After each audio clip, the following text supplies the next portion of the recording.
अस्सलामुअलैकुम नाज़रीन, एक नई वीडियो के साथ मैं हुआ का मेज़बान रज़ा अब्बास। इसराइल की जानिब से बाज़ाब्ता तौर के ऊपर अमेरिका को ये पैगाम दिया गया है और अमेरिका ने आगे अरब कंट्रीज़ को ये पैगाम दिया है कि हम ईरान के साथ मज़ीद जंग नहीं चाहते हैं।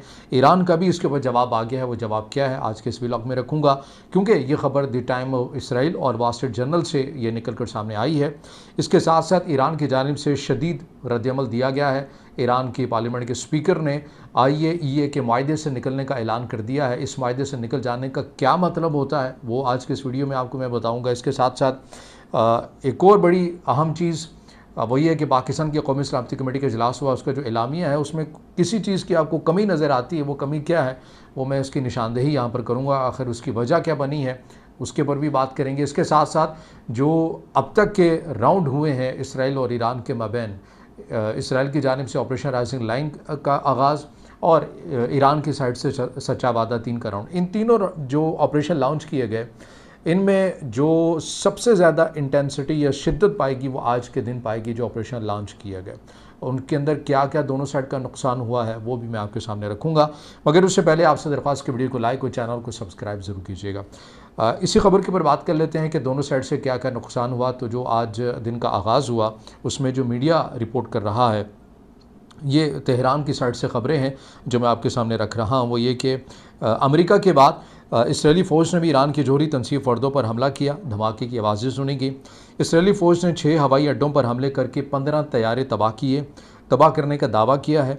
और तेहरान में यूनिवर्सिटी और जेल पर बमबारी की। ईरान ने 10 एहलकार शहीद होने की तस्दीक की। अब ये जो जिस जेल का जिक्र किया जा रहा है एवन प्रिजन, इससे मुतल्लिक़ ये कहा जाता है कि ईरान के निज़ाम के मुखालिफ जितने भी हाई वैल्यू जो अफराद हैं उन्हें इस जेल के अंदर रखा गया और मकसद ये था इस जेल के ऊपर अटैक करना, क्योंकि इसके दाखिली रास्ते के ऊपर हमला किया गया। मकसद ये था कि जेल टूटे और यहाँ से जो लोग हैं वो बाहर भागें निकलें। तो ये मकसद था, इसलिए इस जेल को निशाना बनाया गया। इसके साथ और भी है वो ये कि इसराइल ने ईरान पर हमलों में तमाम चीज़ों को देखते हुए ईरान की एटमी साइट फ़र्दों पर हमला किया, जिसकी ईरानी हुकाम ने भी तस्दीक की है। ईरानी हुकाम ने बताया है कि ईरान के शहर करज और तेहरान पर भी मिसाइल हमले किए गए। ईरानी मीडिया के मुताबिक इसराइली हमलों के बाद तेहरान में ज़ोरदार धमाके सुने गए हैं, जबकि शुमाली तेहरान में बिजली की फराहमी मुनक़ता हुई थी। इसराइल ने ईरान के सरकारी नशाती इदारे के हेड क्वार्टर को भी निशाना बनाया और तेहरान में यूनिवर्सिटी पर बमबारी भी की। उधर कुम के सूबाई ओहदेदार ने इसराइल के फ़र्दो जोहरी तनसीब को निशाना बनाने की तस्दीक करते हुए कहा कि जोहरी प्लांट में धमाकों की आवाज़ें सुनी गई हैं और ईरान के इसराइल के हमलों के बाद जवाबी कार्रवाई करते हुए, यानी जो इसराइल की जानिब से जो ऑपरेशन किया गया उसके बाद ईरान ने भी अपना एक रद्दअमल दिया। उसके मुताबिक मीडिया के अंदर क्या रिपोर्ट हुआ वो ये कि इसराइल पर कई मिसाइल दागे गए, जिसके बाद जनूबी इसराइल में एक मिसाइल ने पावर प्लांट को निशाना बनाया, जिसके नतीजे में बिजली की फराहमी मुतासर हुई। कई इसराइली शहरों में धमाके सुने गए।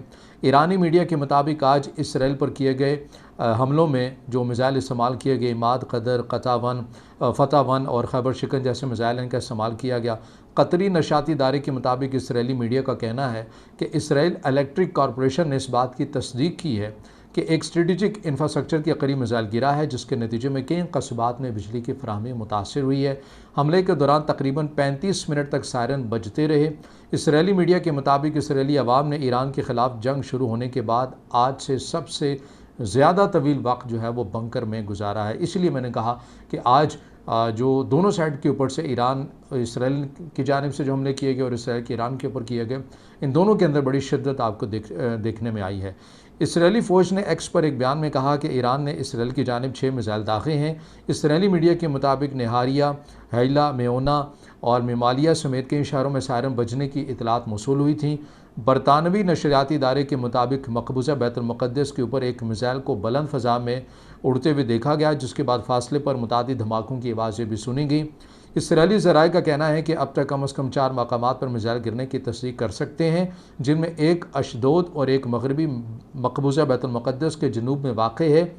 ताहम इन मकामात की नोयत या वहाँ किस को निशाना बनाया गया इस बारे में वजाहत अभी आना बाकी है, क्योंकि इसराइल में फ़ौजी सेंसरशिप के तहत वीडियोज़ या मालूमात शेयर करने पर सख्त पाबंदी आयद है और ख़िलाफ़ वर्जी पर कैद की सज़ा भी दी जा रही है।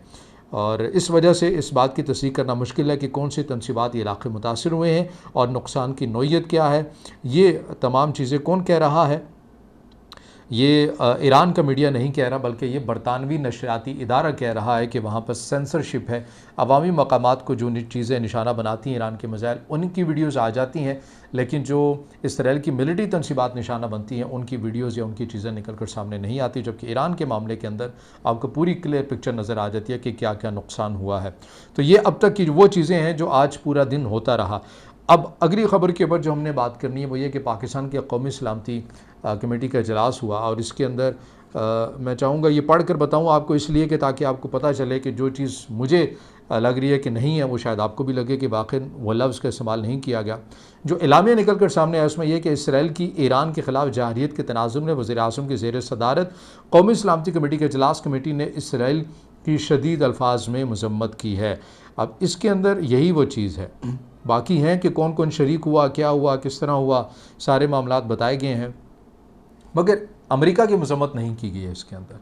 अमेरिका ने जो ईरान की ख़ुद मुख्तारी को चैलेंज करते हुए 3 तनसीबात को जो निशाना बनाया है, नतंज़ में, इस्फ़हान में और फ़र्दो में, उस हमले का तो ज़िक्र है, लेकिन ये ज़िक्र नहीं किया गया कि हम इस इक़दाम के ऊपर अमेरिका की जो ईरान की जो ख़ुद मुख्तारी को चैलेंज किया गया हम उसकी मज़म्मत करते हैं। जब अमेरिका की जानिब से ये हमला किया गया था उस वक्त जो दफ्तर ख़ारजा की जानिब से जो स्टेटमेंट आई थी उसमें तो ये बात शामिल थी, मज़म्मत की गई थी अमेरिका की। मगर ये जो कौमी सलामती का इजलास हुआ है इसके अंदर आपको अमेरिका की स्पेसिफ़िक मज़म्मत का जो लफ्ज़ है वो नहीं मिलता। बहर अब इस हवाले से हुकाम ही बताएंगे कि इस लफ्ज़ को क्यों नहीं डाला गया।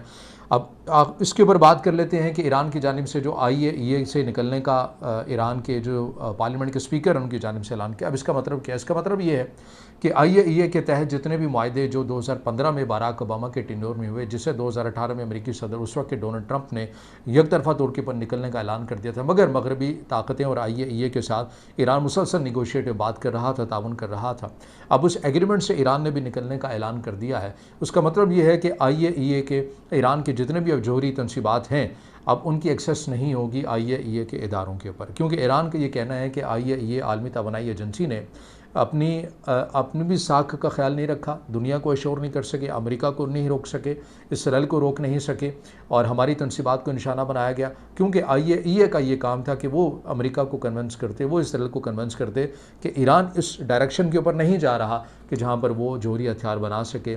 लेकिन IAEA ने अपना जो रवैया है वो हमारे साथ ठीक नहीं रखा, ना ही हमारे मैसेज को आगे सही मानों में कन्वे किया, इसीलिए IAEA के साथ अब चलना मुश्किल हो गया। तो ये एक बड़ी अलार्मिंग होगी मगरबी ताकतों के लिए, अमेरिका के लिए, कि अगर IAEA की एक्सेस नहीं होगी, जिनसे अमेरिका या मगरबी ताकतें रिपोर्ट ले लिया करती थी कि ईरान का ये जो प्रोग्राम है किस डायरेक्शन की बजाता वो नज़र आ रहा है, अब वो रिपोर्ट भी इन ममालिक को अब वो नहीं मिल सकेंगी। अब ईरान जो चाहेगा, जिस तरह चाहेगा, जैसे चाहेगा वो बनाने के ऊपर मुकम्मल आज़ाद होगा। तो ये इस मामले के ऊपर या ईरान के इस फैसले के ऊपर जो दीगर ममालिक हैं, मगरबी ताकतें, वो कैसे रिएक्ट करती हैं, वो जो भी इक़दाम होगा वो भी आपके सामने रखेंगे, क्योंकि ये इंतहाई अहमियत का हामिल है यह ऐलान, और मगरबी ताकतों और अमेरिका के लिए ये इंतहाई तशवीशनाक ये फ़ैसला है जिसका ईरान के जो पार्लियामेंट के स्पीकर उनकी जानिब से किया गया है। अब इसके ऊपर जो बात करनी है कि इसराइल की जानिब से जो कहा गया कि हम मुज़ाकरात चाहते हैं, द टाइम ऑफ इसराइल के अंदर ये ख़बर हमारे सामने निकल कर आती है, जिसे वॉल स्ट्रीट जर्नल भी रिपोर्ट करता है, बल्कि बताया ये जा रहा है ज़्यादातर कि वॉल स्ट्रीट जर्नल की ही खबर थी जिसे द टाइम ऑफ इसराइल ने भी कोट किया। इसकी जो हेडलाइंस है वो ये है कि इसराइल से to convey message to Iran, it is looking to end war within days.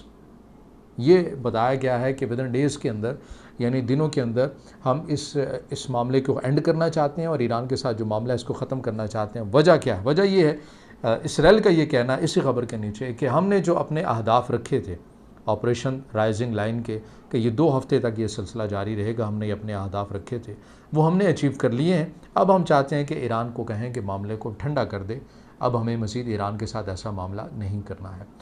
Iran की जानिब से कहा गया है कि ऐसा तो नहीं चलेगा कि जब आपका दिल होगा आप हमला करेंगे, जब आपका दिल होगा तो आप सीज़ फायर भी कर देंगे।